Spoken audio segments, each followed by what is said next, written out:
তুমি স্বীকার করলেও মরে যাবা, স্বীকার না করলেও মরে যাবে।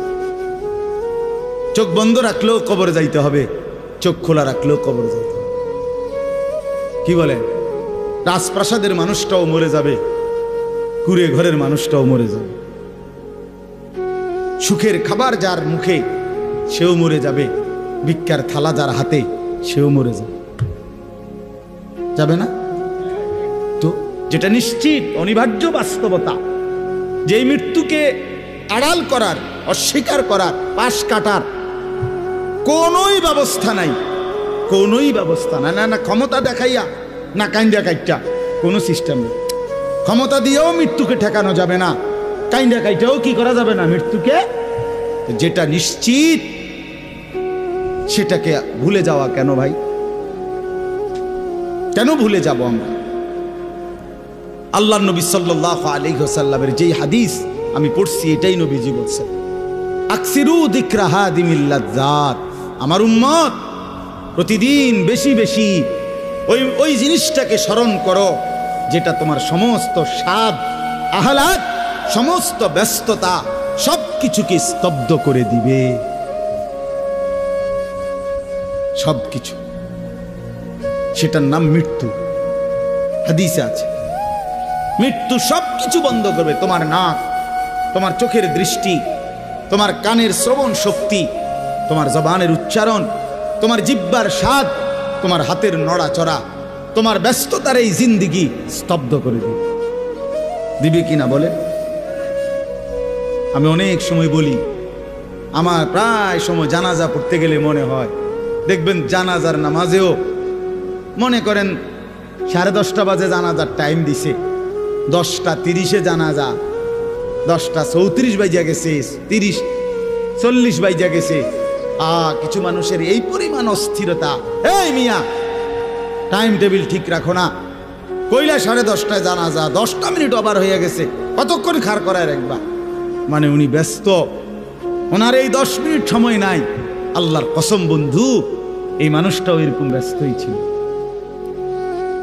যে মানুষটার জানাজা হচ্ছে এখন, যার লাশ এখানে শোয়ানো, এই লোকটাও এমন ব্যস্তই ছিল। তার হাতেও একদিন সময় ছিল না। আজ গোটা পৃথিবী সব আগার জায়গায়, এই বেচারা শুধু নিস্তব্ধ। চোখের সামনের জলজ্জান্ত মানুষটা স্তব্ধ, আর হাত নড়ে না, পাও নড়ে না, আর চোখ নড়ে না, জিহ্বা নড়ে না।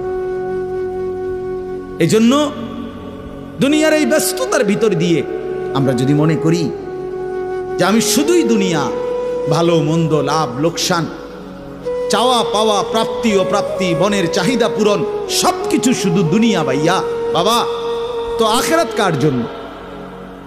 কবর কার জন্য? তাইলে নবীজি সাল্লাল্লাহু আলাইহি সাল্লাম কাকে তাইলে আখিরাত বুঝাইতে চাইছেন? আল্লাহর কোরআন এমন কোন সূরা নাই, কোরআন শরীফের 114টি সূরা, 114টি সূরার এমন কোন সূরা নাই, এমন কোন রুকু নাই কোরআনে যেখানে আখিরাতের কথা, পরকালের কথা আলোচনা নাই। এই পরিমাণ আল্লাহ তাআলা আখিরাত, আখিরাত, পরকাল, পুনরুত্থান, হাসরের মাঠ, এগুলো আল্লাহ তাআলা এতবার বলছেন, অস্বীকার করার, পাশ কাটার কোনো সুযোগ নেই, কোনো সুযোগ নেই। কোরআন শরীফে আছে সূরা মুলকের মধ্যে, জাহান্নামী যখন চিৎকার করবে, জাহান্নামের ফেরেশতারা তখন বলবে, আলাম ইয়াতিকুম নাদির, এই নাফরমান, তোমারে কি কেউ কোনোদিন জাহান্নামের ভয় দেখায় নাই?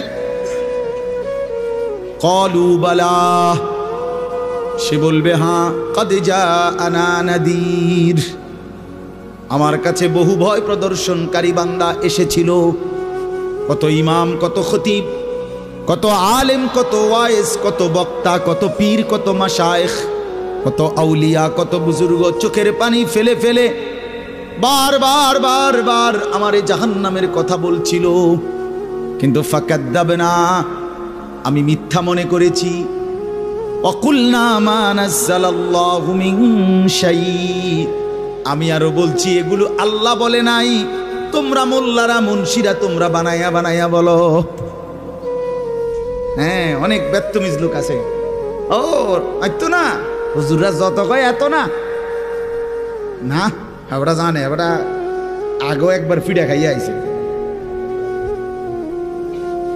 ওরা একবার ঘুরে আইছে হাসুরের মাঠ, ওরা জানে যত কয় এত না। ও কইতে লাগলে সবাই কয়, বাড়াইয়েই কয়, মাইক ফাইলে কে না কয়। এই সমস্ত বিদ্রুপ আলেমদের কথাকে আপনি অবজ্ঞা করিলেন। আসলে তো আলেমদের কথা না, কথা যদি হুজুরের কথা হইতো তাইলে না হয় আপনি ফেলে দিতেন, কিন্তু জবানে না হুজুরের কথা, তো সরাসরি আল্লাহর কথা, তো রাসূলুল্লাহর, আল্লাহর, তো সে কথা প্রত্যাখ্যান করলেন কেন? আপনি আমার কথা, আমার ব্যক্তিগত যদি কথা হয় সেটা ফেলে দেন, কথা বোঝেন নাই। কিন্তু উলামায়ে কেরাম আপনাদেরকে নসিহতের মাধ্যমে নিজের ব্যক্তিগত হুজুরদের কথা বলে না, কথা বলেন না কেন? কার কথা বলে? আল্লাহর কথা বলে, রাসূলুল্লাহ সাল্লাল্লাহু আলাইহি সাল্লামের কথা বলে, তো সেটা বাদ দিলেন কেন? সেটা বাদ দিবেন। আমার ব্যক্তিগত কথা তো আপনাদের ধরতে বলি নাই, আমার ব্যক্তিগত কথা বলি, আপনারা দেখি গ্রহণ করেন কিনা বলেন। মনে করেন আমি কুমিল্লা ক্যান্টনমেন্ট থাকি, ময়নামতি সাহেবের বাজার, আমার মাদ্রাসা বাসা ওইখানে। তা আমি কুমিল্লা ক্যান্টনমেন্টে একটা বড় টাওয়ার আছে, গুমতি টাওয়ার। এই গুমতি টাওয়ারের নিচে আন্ডারগ্রাউন্ডে মুদি দোকান এবং তরি তরকারির দোকান। আমি প্রত্যেক দিন ওইখানে তরি তরকারি এবং মুদি যত মাল, এই যে পেঁয়াজ রসুন আদা তেল এগুলো এবং মাছ তরকারি, এগুলো ওই গুমতি টাওয়ার থেকেই সবসময় কিনি।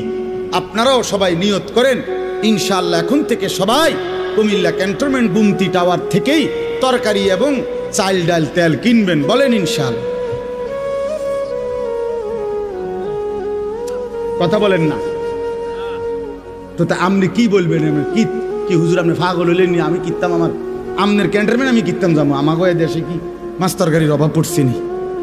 ঠিক কিনা বলেন না কেন? তাহলে এইটা না আমার ব্যক্তিগত কথা, কথাটা আমার বুঝছেননি? এইটারে তো আপনারে মানতে কই নাই আমি তো বলি না আপনারে যে আপনি আমার লগে গিয়ে বাজার করেন। তাহলে আপনি যে বললেন হুজুর রে এরম কয়, হুজুরের সব কথা ধরলে চলন যাইতো না বর্তমান জমানায়। আপনারা তো আমার একটা কথাও ধরতে বলি নাই, আপনাকে বলছি আল্লাহর কথা না ধরতে। আপনাকে তো বলেছি ভাইয়া রাসূলুল্লাহ সাল্লাল্লাহু আলাইহি ওয়াসাল্লামের কথা ধরতেন। আল্লাহর কথা ফিরায় দেয় কেমনে? নবীর কথা ফিরায় দেয় বলেন বাবা, মেহেরবানি করে। এই জন্য বুঝতে শিখেন, বুঝতে শিখেন। তিনটা জিনিস আমাদের মধ্যে লাজেম থাকা চাই। এক হলো তাওহীদ, দুই হলো রিসালাত, তিন হলো আখিরাত। এই তিন জিনিস ভুলে গেলে মুসলমান হয় না। তাওহীদ ভুলে গেলে, অর্থাৎ লা ইলাহা ইল্লাল্লাহ, জীবনের সব ব্যাপারে সব বিষয়ে যা কিছু হচ্ছে, যা কিছু হচ্ছে আমার জীবনের এই সারা পৃথিবীর কায়নাতের সমস্ত নড়া চড়া প্রত্যেকটা বিন্দু বিসর্গ করছেন শুধুই একজন, তিনি আল্লাহ। তিনি কে? লা ইলাহা ইল্লাল্লাহ, আল্লাহ ছাড়া আর কোনো ইলাহ নাই, দেনেওয়ালা আর কেউ নাই, পালনেওয়ালা আর কেউ নাই। এটা তাওহীদ। আর শাজিমের উপর থেকে সাতবক জমিনের নিচ পর্যন্ত যেটা যেমনে যেভাবে আছে সেটা একজনই পরিচালনা করছেন, তিনি আল্লাহ। এ কথা যত দিলের মধ্যে বসাইতে হবে। দুই নাম্বার রিসালাত। রিসালাত মানে হলো মুহাম্মাদুর রাসূলুল্লাহ সাল্লাল্লাহু আলাইহি সাল্লাম, এই কথা গ্রহণ করা। এই কথা আবার গ্রহণ করার কি?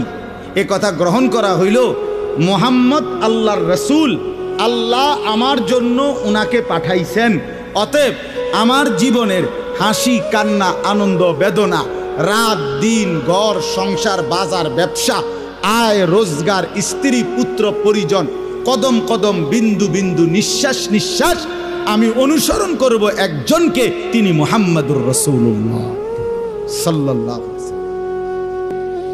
এটারে বলে রিসালাত।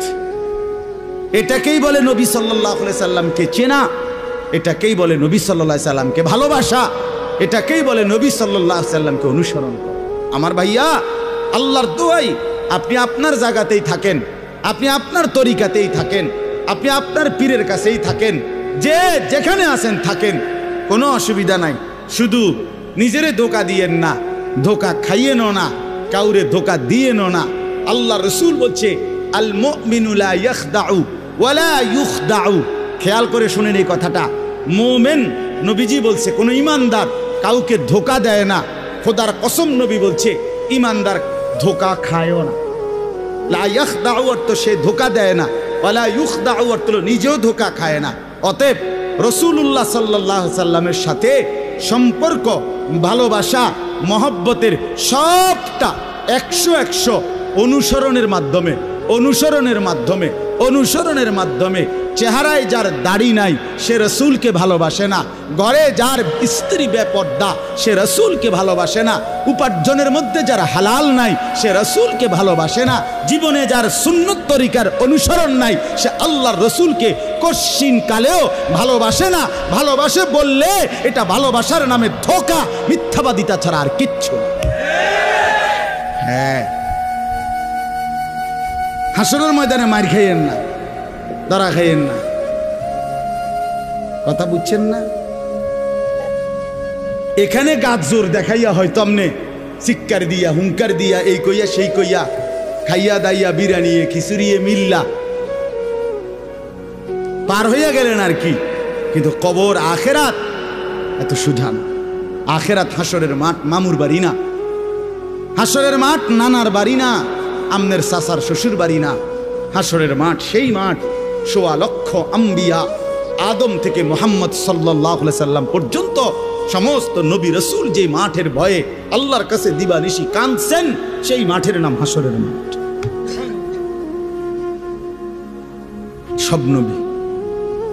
সব নবী আল্লাহর কাছে হাসরের মাঠের ব্যাপারে দোয়া করছে। আমাদের নবী সাল্লাল্লাহু আলাইহি সাল্লাম পর্যন্ত যার কোনো গুনাহ নাই, যিনি নিষ্পাপ, সেই নবীজি পর্যন্ত 5 ওয়াক্ত নামাজের পরে সব আলেমদেরকে জিজ্ঞাসা করেন, নবীজি নিয়মিত 5 ওয়াক্ত নামাজের পরে দোয়া করতেন, আল্লাহুম্মা হাসিবনি হিসাবান ইয়াসীরা।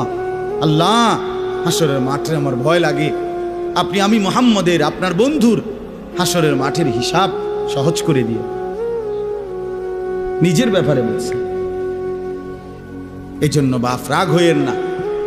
1 নম্বর তাওহীদ, কলিজার ভিতরে ঈমান মজবুত করতে হবে। 2 নম্বরে রিসালাত, জিন্দেগীর মধ্যে রাসূলুল্লাহ সাল্লাল্লাহু আলাইহি সাল্লামের অনুসরণ নিশ্চিত করতে হবে। নিশ্চিত করতে হবে। কেন মেসওয়াক করেন না? আপনি জানেন নবীজি মেসওয়াক করতেন, এই জন্য করেন না। কেন দস্তরখান বিছায়া খানা খান না? আপনি জানেন, শুনছেন যে নবীজি সাল্লাল্লাহু আলাইহি সাল্লাম দস্তরখান বিছায়া সমান জায়গায় খানা খাইতেন, এই জন্য আপনি ইচ্ছা করে এটা বিছান না। কারণ আপনার কলিজার ভিতরে সিদ্ধান্ত, আমি মুহাম্মদুর রাসূলুল্লাহ সাল্লাল্লাহু আলাইহি সাল্লামের বিরোধিতা করব। কেন আপনি দাড়ি কাটেন? কারণ আপনি শুনছেন নবীজি দাড়ি লম্বা করতে বলছে, এই জন্য আপনি এটা বুঝাইলেন। রাসূলুল্লাহ সাল্লাল্লাহু আলাইহি সাল্লাম আপনি কইছেন, আচ্ছা আমরে দেখাবো, আমরে দেখাবো। আপনি জানেন, হ্যাঁ, আপনার বাম পাও দিয়া ঢুকতে বাথরুমে, টয়লেটে মনে থাকে না। কেন মনে থাকে না? আপনি জানেন না এটা নবীজি বলছে। কথা বলেন না, নাকি ওই কাউমি মাদ্রাসার হুজুররা কইছে? কথা বলেন না। মেসওয়াক এটা রাসূলুল্লাহ সাল্লাল্লাহু আলাইহি সাল্লামের সুন্নত না কওমি আলেমদের সুন্নত? কথা বলেন না আপনারা। তো এটা করেন না কেন? কারে ওহাবি বলেন? কারে গালি দেন? কেন গালি দেন? কি বুঝে গালি দিলেন? কেন বললেন? বলেন, কি অপরাধের কারণে আমি রাসূলের দুশমন হব? কেন? আমি মিসওয়াক করি এই অপরাধের কারণে না? কথা বলেন না কেন? আমি দাড়ি রাখছি দেখে এই অপরাধের কারণে? কোন আমার স্ত্রী পর্দানশীল, আমার মেয়ে পর্দা করে, আমার ঘরে টেলিভিশন নাই, আমার রোজগারের মধ্যে আমি হারাম করার চেষ্টা করি না, তো সব ক্ষেত্রে রাসূলুল্লাহ সাল্লাল্লাহু আলাইহি সাল্লামের সুন্নাতের উপরে চলার চেষ্টা করলাম, তা আমি রাসূলের দুশমন কেন হলাম? আমি বুঝাইলাম, আমি বলতে মানে আপনি যে কোনো একজন আলেমে দ্বীনকে আপনি কেন নবীর দুশমন বলবেন? এত বড় জুলুম কেন করেন? এত বড় কেন জুলুম করেন বাবা? চা দোকানে বসে একজন আলেমের বদনাম করলেন, আপনি আন্দাজ করলেন একজন আলেমের ইলমের কদর কত? আমরা কিতাবে স্পষ্ট পড়ছি সারা পৃথিবীর ইমানদারের সমস্ত বন্দিগি আর আল্লাহর রাস্তায় জিহাদ, এই দুইটার পার্থক্য কদ্দুর। সারা পৃথিবীর ইমানদারের সমস্ত ইবাদাত একটি সমুদ্রের মধ্যে যদি কেউ আঙ্গুল দেয়, আঙ্গুল চুবায়, তো আঙ্গুলের অগ্রভাগে পানি লাগবে যে দূর, এতে করে সমুদ্রের ঢেউ তো বন্ধ হয়ে যাবে, ঠিক না? নৌকা চলা বন্ধ হয়ে যাবে না? সমুদ্র টের পাবে কিছু? কিতাবে স্পষ্ট আছে একজন ইমানদারের সমস্ত মুমিনের সব ইবাদত একত্র করিলে এইটার মর্যাদা হলো আঙ্গুলের অগ্রভাগের পানি। আর আল্লাহর রাস্তার জিহাদ ফি সাবিলিল্লাহ, জীবন দেওয়া, জিহাদ করা, এটা সমুদ্রের বাকি পানি। এরপরে লিখছে যে সমস্ত ইবাদত এবং আল্লাহর রাস্তার যুদ্ধ, এইটাও এবার একসাথ করেন।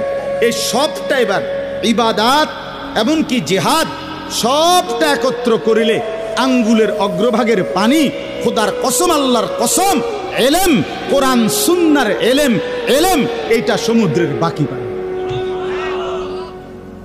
বিশ্বাস করে এবার বলেন এক আলেমে দ্বীনের কদর করে আপনি কারে টিটকারি করলেন? কারে?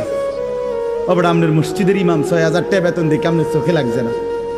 বেটার বেতন কম। হ্যাঁ, বেটার বেতন কম তো আপনি না কম দিছেন, উনি নি কম নির্ধারণ করছেন, আপনি না তারে মূল্যায়ন করেন না। কথা বলেন না কেন? আমাদের সমস্ত একার একটা স্পষ্ট কথা খেয়াল করেন, যদি এক সমস্ত মুসলমানের টার্গেট হইতো যে আমি প্রত্যেক বিষয়ে আল্লাহর কোরআন রসুলের সুন্নাত মোতাবেক চলবো, তাইলে এই পৃথিবীতে মসজিদের ইমামের চাইতে ব্যস্ত জিন্দিগি আর কেউ পালন করার কথা ছিল না। কেন? ওই মহল্লার সমস্ত মানুষের ঈমান, ইসলাম, আখিরাতের সমস্ত দিক নির্দেশনা সারাক্ষণ উনাকে দিতে হইতো। তখন উনার কদরও হইতো অনেক, তখন উনার বেতনও হইতো অনেক, উনার হাদিয়াও হইতো অনেক। কিন্তু আমাদের কলিজার ভিতরে আখিরাত লাগে না মনে হইছে, কোরআন তিলাওয়াত লাগে না, রসুলের সুন্নাত লাগে না, মেয়ের বিয়েটার মধ্যে নবীর সুন্নাত কি এটা জানার দরকার নাই, ছেলের বিয়েটার মধ্যে নবীর সুন্নাত কি এটা জানার দরকার নাই। ওই হদ্দার মাতব্বর মিল্লা তারা ঠিক করছে বিয়েটার মধ্যে চেয়ার হইব ২০০, টেবিল হইব মোট ৩০টা, গেট হইব একটা ৭০,০০০ টাকা দামের গেট, হাইয়েস্ট গাড়ি যাব ৬০টা, প্রত্যেকটার মধ্যে বেড়া বেড়ি মিল্লা বইব ১৪ জন, তো ৫টার মধ্যে ৫, ১৪, ৭০ জন। এরপরে দিয়া গেটে দিব ২,০০০, বাজে খরচ হইল ৩,০০০, এই হইল ৫,০০০। এগুলো হইল হিসাব। আর হুজুরেরা আইয়া কয়ে গেছে রবিবারে মাইয়াগার বিয়া, দুপুরে দুগা ভাত খাইয়ে যাই। বুঝেন নাই? কিন্তু যদি সে জানতো যে রাসূলুল্লাহ সাল্লাল্লাহু আলাইহি সাল্লামের ৪টা মেয়ে নবী বিয়ে দিছেন, আমি সেভাবে রাসূলের মেয়ে যেভাবে বিয়ে দিছেন আমি আমার কন্যাকে সেভাবে বিয়ে দেব, তাইলে তো ইমাম সাহেবের কাছেই উনি আগে আসতো, ঠিক কিনা বল? আলেমের কাছেই আগে আসতো। কিন্তু ওই যে ওনার তো এটা দরকার নেই। কি আপনার বাড়িতে ৩ দিন ধরে ডেক সেট বাজে? হ্যাঁ হুজুর, আসলে কিতা করবো, শরম দিয়ে না, ফুলাইনে আউশ করছে, ফুলাইনে শখ করছে। হায় রে আল্লাহ, হায় মুসলমান, এইভাবে রাসূলুল্লাহ সাল্লাল্লাহু আলাইহি সাল্লামের হুকুমকে, সুন্নাতকে গলা টিপে হত্যা করলেন। নবীজি নিজে বলছে না, আপনারা কতবার শুনছেন, নবীজি বলছে বিয়ে আমি রাসূলের সুন্নাত, বলছি কি না বলেন? আবার বলেন বলছি কি না? তাহলে যার সুন্নাত তার মতো হইতে হবে না? তো রাসূলুল্লাহ সাল্লাল্লাহু আলাইহি সাল্লামের সুন্নাত বিয়ে, তো বিয়ে নবীজি সাল্লাল্লাহু আলাইহি সাল্লাম বিয়ের মধ্যে গায়ে হলুদ, ডেক সেট, এই লম্বা গেট আর গাড়ির মধ্যে ফুল, এই সব। আমি অনেক সময় অনেকেরই জিজ্ঞাসা করছি যে ভাই বিয়ে কার, বিয়ে কার? কইছে ওনার। আমি কই এই ফুল দিয়ে লাগাইছেন গাড়ি, বিয়ে তো প্রাইভেট কারে করানো উচিত। বেকুব যদি পুরা তার সিরা হয়, এই মাতাল হওয়ার কারণে একমাত্র তার সিরা দেখা প্রাইভেট কারের মধ্যে কি লাগাইছে। কিরে বেটা, বিয়ে হইলো এইতের, ফুল লাগাইলো কোথায়? প্রাইভেট কারে। পাগল কারে কয়? এই পাগলের বাতরাম দেখে। বলেন আপনারা, চাচা আপনারা বলেন, এটা বিবেক নি কথা। কি বিয়ে করে এতে ফুল লাগায় প্রাইভেট কারের? বলদ নিয়ম নেই, এর থেকে বড় বলদ আর কি। আস্তাগফিরুল্লাহ, কি পরিমাণ বোকা আমরা। 10,000 টাকা কোথায় লাগাইলেন? 10,000 টাকা এই ফুলগুলো লাগাইতে গিয়ে 5,000 টাকা, 7,000 টাকা, 10,000 টাকা কোথায় দিলেন?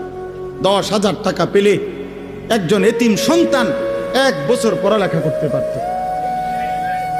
10,000 টাকা পেলে একজন বিধবা নারী হয়তো তার 2 মাসের চাল ডাল কিনতে পারত। আর আপনি বিয়ের গাড়িটা সাজায় নিয়ে গেলেন, মেয়ের বাড়িতে দাঁড়াইতে দেরি, ফাওড়া দিতে দেরি, গাড়িটা থামতে দেরি, ছেলেগুলোরে নামাইলে জামাইরে নামাই নিতে নিতে পরবর্তী সর্বোচ্চ 5টা মিনিটের ভিতরে আইসা দেখবেন একটা ফুলও গাড়িতে নাই। এত বড় বেউকুফ যেটা আমার 5টা মিনিট টিকলো না, আমি কার জন্য সাজাই? কার জন্য সাজাই?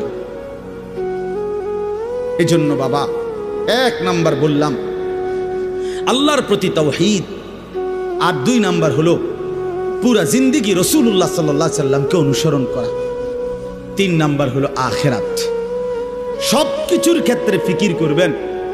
আপনি আমি সবাই মৃত্যুর মাধ্যমে আখিরাতের দিকে যেতে হবে। কিসের দিকে? হ্যাঁ, মৃত্যু মানে শেষ না, মৃত্যু মানে সমাপ্তি না, মৃত্যু মানে শেষ না বাবা। মৃত্যু মানে আখিরাত, পরকালের জিন্দেগি, পরবর্তী অধ্যায়, নতুন অধ্যায়ের শুরু, নতুন অধ্যায়ের শুরু। এই জন্য আখিরাতকে ভুললে জীবনের কোনো অর্থ থাকে না। আখিরাতকে ভুললে মানুষ আর মানুষ থাকে না।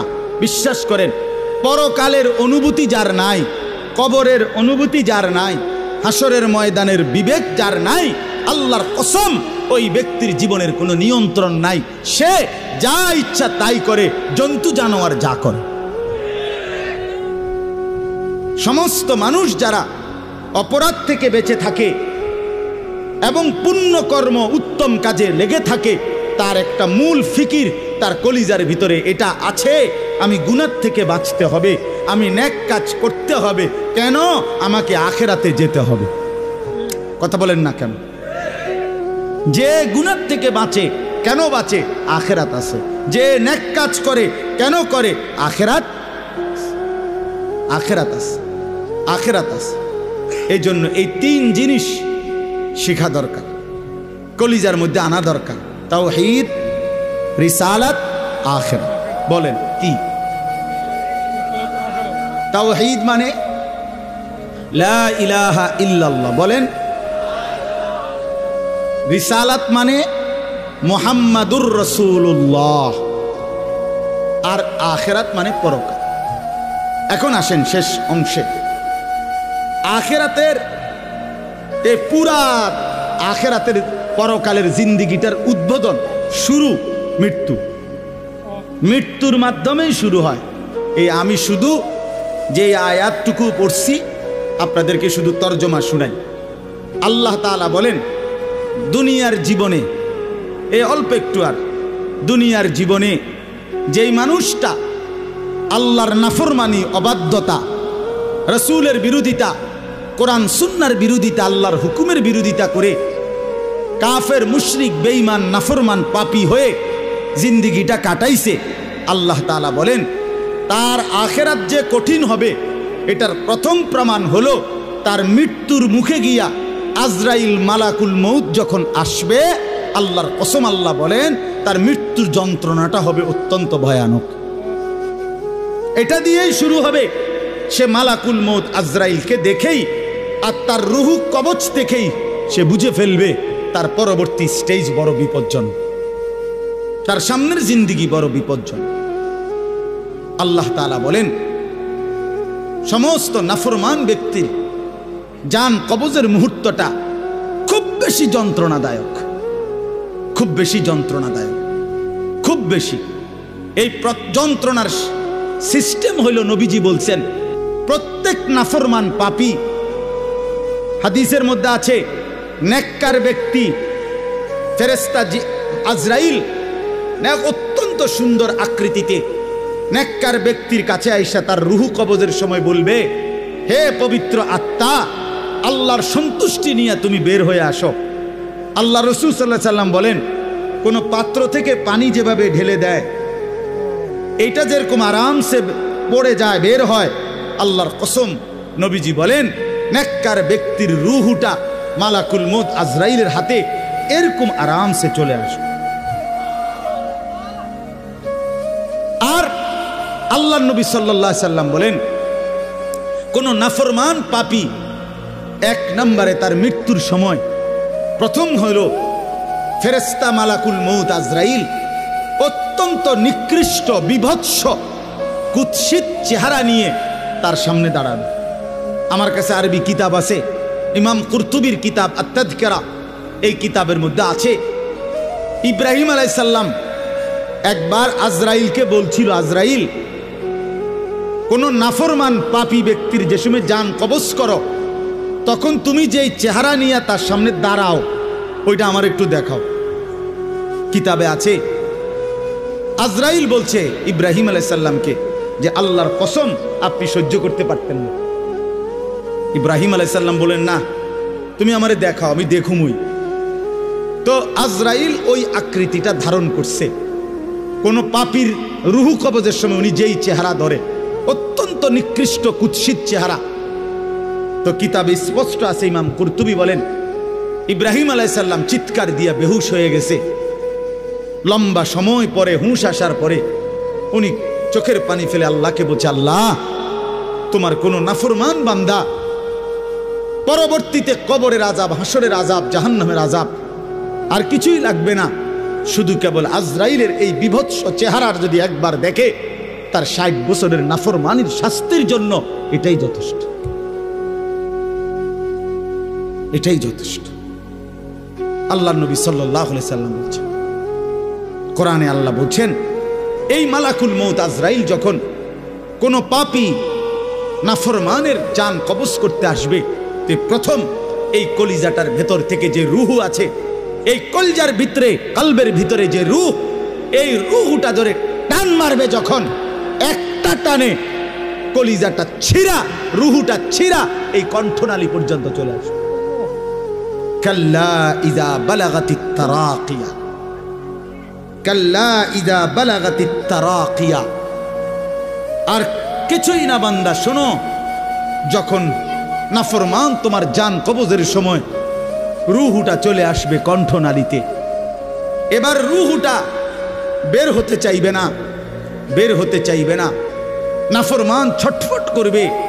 আর ফেরেশতা আজরাইল, ফেরেশতা ছিঁড়া বিরা কোন জিনিসকে, কোন ধারালো লোহা, শিক, এটা যদি আগুনের মধ্যে, আপনার আগুনে পোড়ানো জিনিসের মধ্যে টান দেয় তাহলে যেরকম ছিঁড়া বিরা আসে, আল্লাহর কসম আল্লাহ রাসূল বলছে আজরাইল যখন রূহ ধরে আবার টান মারবে তো সমস্ত শরীর ছিন্ন ভিন্ন করে এই রূহ বের করে আনবে। ওয়াকিলা মান রাক, আল্লাহ বলে আশপাশের মানুষগুলো তখন বলবে ওই লোকের ছটফটানি দেখা, হায় তাকে বাঁচাবার জন্য কোনো ওজা ডাকো, বৈদ্য ডাকো, ডাক্তার ডাকো, কবিরাজ ডাকো, কে আছো তাকে চিকিৎসা করবে, ডাকো না, আনো না, কত ভীষণ ছটফট করছে। আল্লাহ বলেন ওয়াযান্না আন্নাহুল ফিরাক, কিন্তু ওই নাফরমান বুঝে ফেলবে আজ আর তাকে কেউ ফিরাইতে পারবে না, তাকে দুনিয়া থেকে বিচ্ছিন্ন হতেই হবে, তাকে চলে যেতেই হবে। বন্ধু আমার, বাপ আমার, একটা জরুরি কথা আপনারা বয়স্ক লোকেদেরকে বলি। রাসূলুল্লাহ সাল্লাল্লাহু আলাইহি সাল্লাম বলেছেন, আমার এই কথাটা খেয়াল করেন, নবীজি বলছেন ইন্নাল্লাহা ইয়াকবালু তাওবাতাল আবদ মা লাম ইউগাররির। বান্দা যখন আজরাইলকে দেখে তখন তার রুহে, তার শরীরের মধ্যে আরে গড়গড়া শুরু হয়, মৃত্যুর গড়গড়া শুরু হয়। আল্লাহ রাসূল বলছেন তখন আর আল্লাহ তাআলা কারো কোনো তওবা কবুল করে, তওবা কবুল করে। ওয়ালাইসাতিত তাওবাতু লিল্লাযিনা ইয়ামালুনা আস-সাইয়্যাত হাত্তা ইযা জাআ আহাদাহুমুল মাউত ক্বালা ইন্নী তুবতুল আন। আল্লাহ বলেন যে মৃত্যু পর্যন্ত নাফরমানি করে গেছে, যখন মৃত্যুর মুখে আজরাইল আসছে এখন বলতেছে আল্লাহ আমি তওবা করলাম। আল্লাহ বলেন ওয়ালাইসাতিত তাওবা, এমন তওবা আমি আল্লাহ গ্রহণ করব না। আমরা অনেক সময় 90 বছরের বুড়া, 70 বছরের বুড়া মিয়া একদম লম্বা হইয়া সোজা হইয়া গেছে, দম টাইনতে আছে লম্বা কইরা, এই সময়ে গিয়া 200 টাকা হাদিয়া দিয়া হুজুর আনছে, হুজুর তোবাটা ফরাইয়া দেন, আব্বারে ব্যস্তটা বুঝ করে দেন, ধরেন এই 200 টাকা। কি তওবা করাবে হুজুর? এখন ওনার কোনো এহসাস অনুভূতি আছে? কথা বলেন না কেন? উনি জানে কিছু কি বলতেছে, কি তওবা করাইলেন? কিসের তওবা? কিসের তওবা এটা? কিসের তওবা? গুনাহ করলেন আপনি, আপনার ফরামু বুঝি আমি? হ্যাঁ, আপনার গুনাহ আপনি না জানেন। এই জন্য আল্লাহ কোরআনে বলছেন, ওয়াল্লাযীনা ইযা ফাআলু ফাহিশাতান আও যালামু আনফুসাহুম যাকারুল্লাহ। আল্লাহ বলে, বান্দা শোনো, জীবনভর যদি গুনাহ করো, নাফরমানি করো, জুলুম করো, নাফরমানি করো, কিন্তু আমার যেই বান্দা গুনাহ করবে অথবা নাফরমানি, অশ্লীলতা, বেহায়াপনা করে, আল্লাহ বলেন যদি সাথে সাথে আমি আল্লাহকে মনে করে, অতঃপর ফাস্তাগফারু লিযুনুবিহিম, আমি আল্লাহর কাছে নিজের গুনাহের জন্য মাফ চায়, ওমান ইয়াগফিরুয যুনুবা ইল্লাল্লাহ, বুঝে শুনে দিল থেকে বলে আল্লাহ আপনি মাফ না করলে মাফ করবে কে? ওয়ালাম ইউসিররু আলা মা ফাআলু ওয়া হুম ইয়ালামুন, আর আল্লাহকে বলে আল্লাহ এই গুনাহ আমি ছেড়ে দিলাম, ওয়া হুম ইয়ালামুন, জেনে বুঝে এমন নাফরমানি আর করব না, মাফ করে দেন। খোদার কসম আল্লাহ বলেন, বুঝে শুনে আমার বান্দা যদি গুনাহ ছেড়ে দিয়ে আর করবে না, ওয়াদা দিয়ে আমি আল্লাহর কাছে চোখের পানি ফেলে মাফ চায়, এবার গুনাহ যদি আসমান পরিমাণও হয়, আমি আল্লাহ ওয়াদা করলাম বিনিময়ে পুরা মাগফিরাত দিয়ে দেব। উলাইকা জাযাউহুম মাগফিরাতুম মির রাব্বিহিম, পুরা মাফ। যে শর্ত হইল বান্দা আর করবা না, ওয়াদা দিতে হবে, গুনাহগুলো ছেড়ে দিতে হবে। আমনের কলজার ভিতরে হইল আমনে কোনো সুদের টিয়া ছাড়তেন না, আমনে কোনো বিড়িখানা ছাড়তেন না, আমনে কোনো সাদওয়ানের টেলিভিশন সাউন্ড বন্ধ করতেন না, আমনে হুজুরের লগে যে ডোলেন আস্তাগফিরুল্লাহ রাব্বি, আমনে কীর্তন লরেন, আমনের পকেটে দে বিড়ি, আমনের লেগে দে সাদওয়ানে টেলিভিশন লইয়া বইয়া রয়েছে দোকানদার, আমনে লরেন কীর্তেন, কি এর তওবা করেন কার কাছে? আল্লাহ বুঝে না? কথা বলে না? হ্যাঁ, আল্লাহ জানে না? এটারই নি কয় তওবা। টেলিভিশনের দিকে চাইয়া চাইয়া কর তোবা তোবা তোবা তোবা। আহারে কিতা রে বাবা রে, দেশটার মধ্যে কি শুরু হইল? আপনি যেটি চাইতে আছেন এটি শুরু হয়েছে। আস্তাগফিরুল্লাহ, আস্তাগফির। এজন্য বাবা জওয়ান হন, বৃদ্ধ হন, গুনাহ ছাড়তে হবে এখন। কখন বলেন? ওই বাবা বলেন না কখন? এখন এখন এখন, আজ। গুনাহ করলেন যখন, ছাড়বেন তখন। দিল, দিমাগ, আকল, হুঁশ আছে যখন, এটা মনে রাখে। আল্লাহ তাআলা বলেন, ওয়াযান্না আন্নাহুল ফিরাক, আশপাশের লোকজন তো ডাক্তার কবিরাজ লইয়া ডাকাডাকি করছে, কিন্তু সে বুঝে ফেলছে তাকে দুনিয়া থেকে আলাদা হবে, আর থাকতে পারবে না।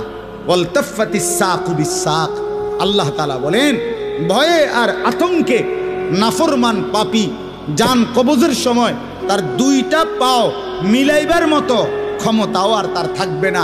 পায়ের দুইটা গোসা, গোড়ালি, এইটা পর্যন্ত কুদুর লাগানো অথবা সরানো এই ক্ষমতাটাও থাকবে না। এতটা ভয়ে আতঙ্কে পাও নিয়ে পড়ে থাকবে যে পায়ের গোসা, গোড়ালিটা পর্যন্ত নাড়াইতে পারবে। ইলা রব্বিকা ইয়াউমা ইদিনিল মাসাক, আর এই অবস্থাতেই তাকে আল্লাহ তাআলার কাছে পৌঁছতে হবে। কার কাছে বলেন না?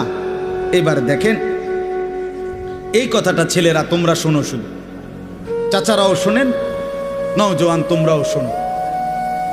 4টা আয়াতে কোরআনুল কারীমে আল্লাহ বলছেন, মোট 4 জায়গায়, যে আল্লাহ বলছেন মৃত্যুর যন্ত্রণা নাফরমানের অত্যন্ত কঠিন।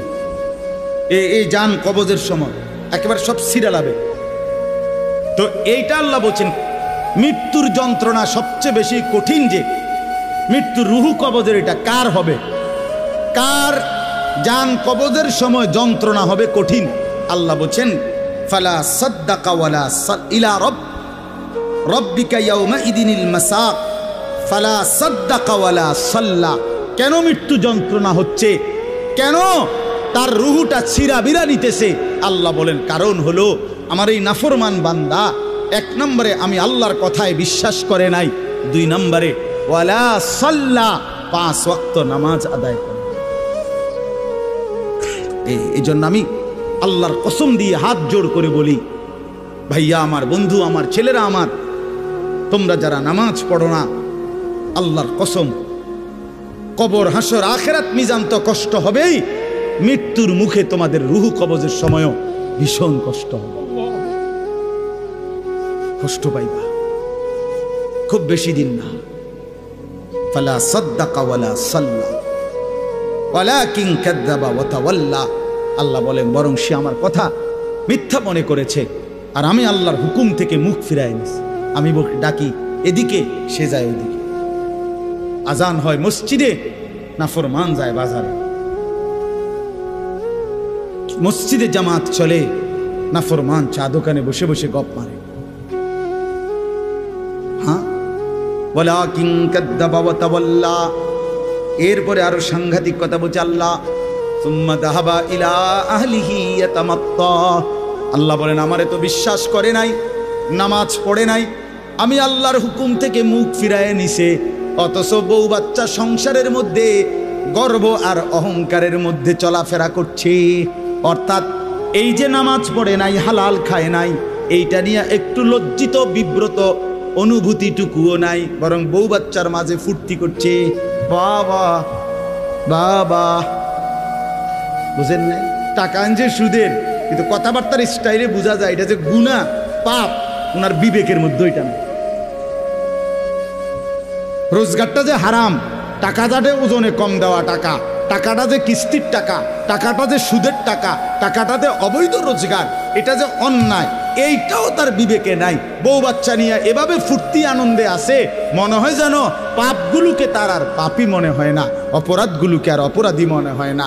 এইবার আল্লাহ শেষ বললাম, আল্লাহ বলে এমন নাফরমান বন্দার জন্য আউলা লাকা ফাআউলা, হে বান্দা তোমার জন্য দুর্ভোগ, তোমার জন্য দুর্ভোগ, সুম্মা আউলা লাকা ফাআউলা।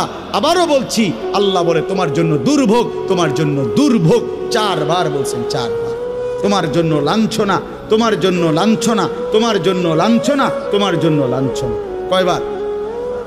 তোমার জন্য কষ্ট, কষ্ট, কষ্ট, কষ্ট, তোমার জন্য দুর্ভোগ, দুর্ভোগ, দুর্ভোগ, দুর্ভোগ। এই 4 বার বললেন কেন? তাফসীরের মধ্যে লিখছে, একবার জান কবজের সময় দুর্ভোগ, 2 নম্বরে কবরে দুর্ভোগ, 3 নম্বরে হাসরের ময়দানে দুর্ভোগ, 4 নম্বরে জাহান্নামে দুর্ভোগ। কয়টা হইল? জান কবজের সময় কষ্ট পাইবা, কবরে কষ্ট পাইবা, হাসরের ময়দানে কষ্ট পাইবা, জাহান্নামে কষ্ট পাইবা। কয়খানে? আয়াহসাবুল ইনসানু আন ইউতরাকা সুদান।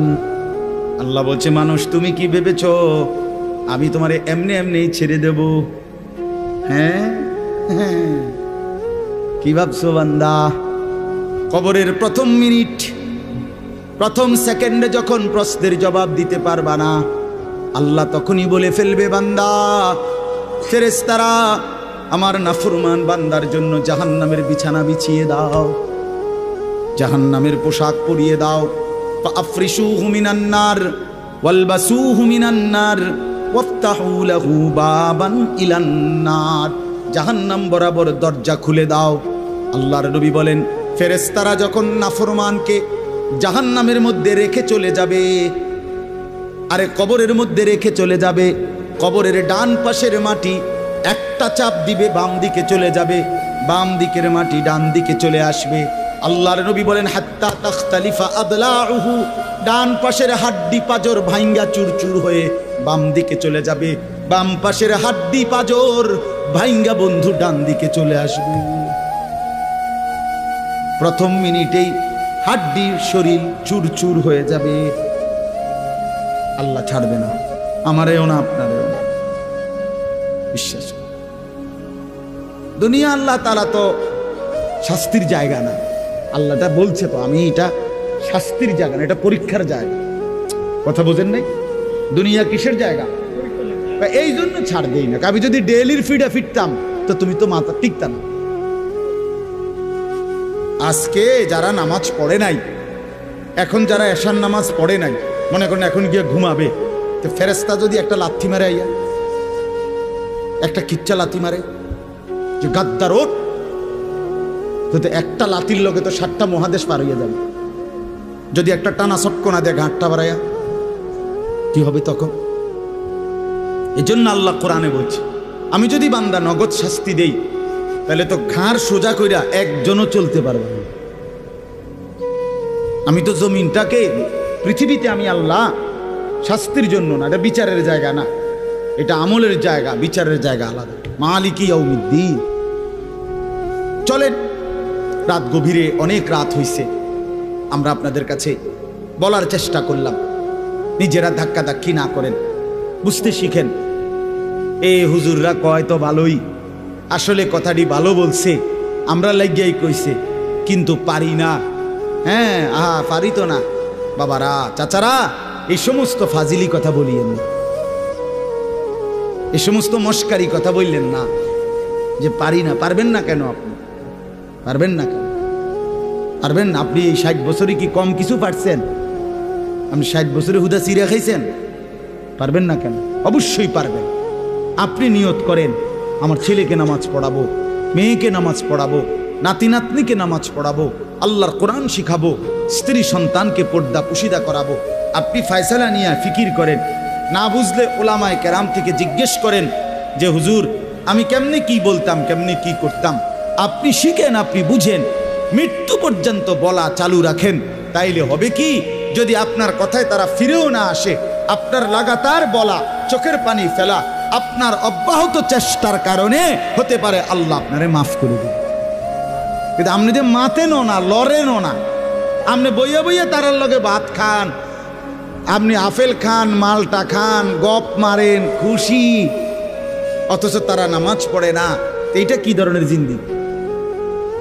আল্লাহ আমাদেরকে বুঝার তৌফিক দান করেন।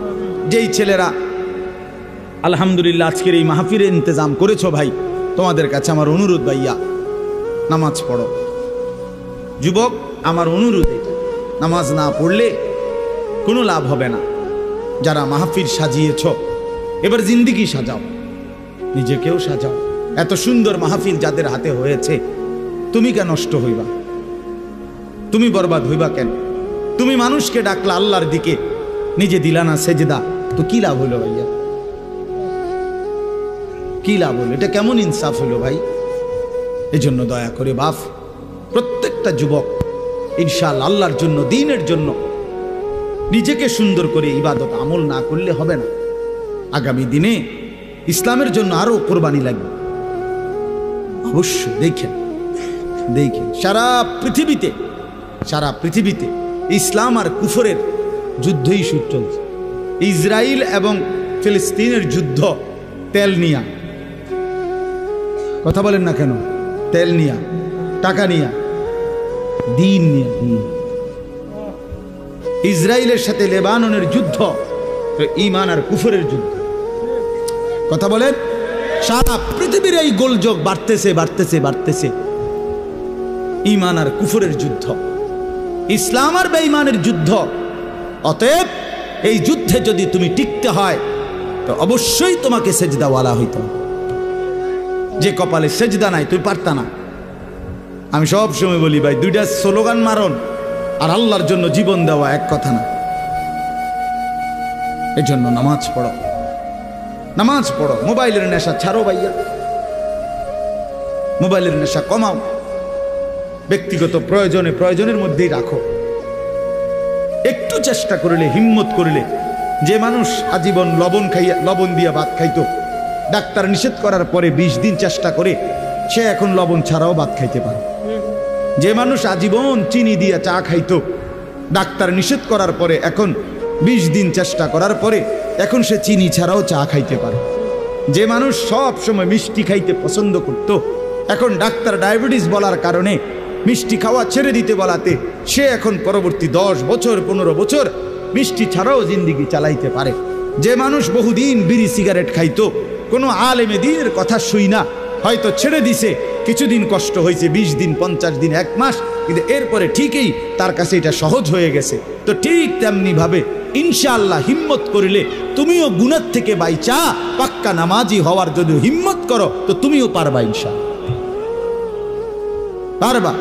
দুনিয়ার এই শরীর বাঁচাইবার জন্য যদি কত কিছু ডাক্তারের কথা মতো বিরত থাকা যায়, তো আখেরাতে জাহান্নামের আযাব থেকে বাঁচার জন্য, কবরের আযাব থেকে বাঁচার জন্য, মৃত্যুর যন্ত্রণা থেকে বাঁচার জন্য গুনাহ তো ছেড়ে দেওয়া উচিত। আল্লাহ আমাদেরকে তৌফিক দেন, কবুল করেন। আল্লাহ তাআলা আজকের এই সুন্দর মাহফিলের মধ্যে বরকত দান করেন। অনেক ওলামায়ে কেরাম আসছেন, আল্লাহ আপনাদেরকে হায়াতে তয়্যিবা আফিয়া দান করেন। চাচারা, বাবারা, মুরব্বীরা, বয়স্করা, আল্লাহ তাআলা আপনাদেরকেও আরো বেশি নেক আমলের তৌফিক দেন। আমার অনেক চাচা এখানে, চাচারা আমার হাত জোর করে অনুরোধ, আমি আপনাদের কাছে অনুরোধ করছি, আপনারা বিড়ি সিগারেট খাইয়েন না। আমার এটা অনুরোধ। রাসূলুল্লাহ সাল্লাল্লাহু আলাইহি ওয়াসাল্লাম বলছেন, এটা হাদিস, তাহহিরু আফওয়াহাকুম, তোমরা তোমাদের মুখ পবিত্র রাখো। বিশ্বাস করো, নবী সাল্লাল্লাহু আলাইহি ওয়াসাল্লাম জীবনে কোনোদিন কাঁচা পেঁয়াজ রসুনের গন্ধটাও পছন্দ করতেন না, কষ্ট হইতো নবীর। আপনি এই দুর্গন্ধওয়ালা মুখ নিয়ে কেমনে সুপারিশের জন্য দাঁড়াইবেন? হাউজে কাউসারের পানির জন্য কেমনে দাঁড়াইবেন? নবী যদি জিজ্ঞেস করে, উম্মত মৃত্যুর দিন পর্যন্ত, শেষ পর্যন্ত বিড়ি সিগারেট আগুনের মধ্যেই ছিলা, তখন বলে, এই জন্য অনুরোধ করলাম, বিড়ি সিগারেটের বদভ্যাস ছেড়ে দেন, চা দোকানের আড্ডা ছেড়ে দেন, টেলিভিশনে নাচ গান দেখা ছেড়ে দেন। যুবক ভাই, তোমরা নামাজ পড়ো, চরিত্রবান থাকো। পর্দার আড়ালের মা বোন যারা, তাদেরকে বলছি, আপনারা আপনাদের পর্দা, সতীত্ব, ইজ্জতের হেফাজত করেন। যে নারীর পর্দা নাই, যে নারীর সতীত্বের কদর নাই, যে নারীর মধ্যে হায়া লজ্জা নাই, পর্দার গুরুত্ব নাই, বিশ্বাস করেন, বিশ্বাস করেন, ওইটা কোনো বেটিও না, বেটির জাতও না, এটা প্লাস্টিক। আসলে এটা প্লাস্টিক। হ্যাঁ, নারী বলে থাকে যার সত্তার ভিতরে নিজেকে আড়ালে রাখা, নিজেকে লুকিয়ে রাখা, পর্দায় রাখা, এইটা যার মধ্যে সৃষ্টিগতভাবে আছে সর্বদা, তারই নারী বলে। নারী বেহায়া, বেপর্দা, এটা কোনো বেডিয়ে না, বেডিয়ে না। এটা নারী কেমনে বেপর্দা হয়? নারী তো নারী। এই জন্য দয়া করে মা বোনদেরকে বলি, পর্দা পুশিদার গুরুত্ব দিবেন। আল্লাহ তৌফিক দান করেন, আল্লাহ তাআলা কবুল করেন। সুবহানাল্লাহি ওয়া বিহামদিহি, সুবহানাকাল্লাহুম্মা বিহামদিকা।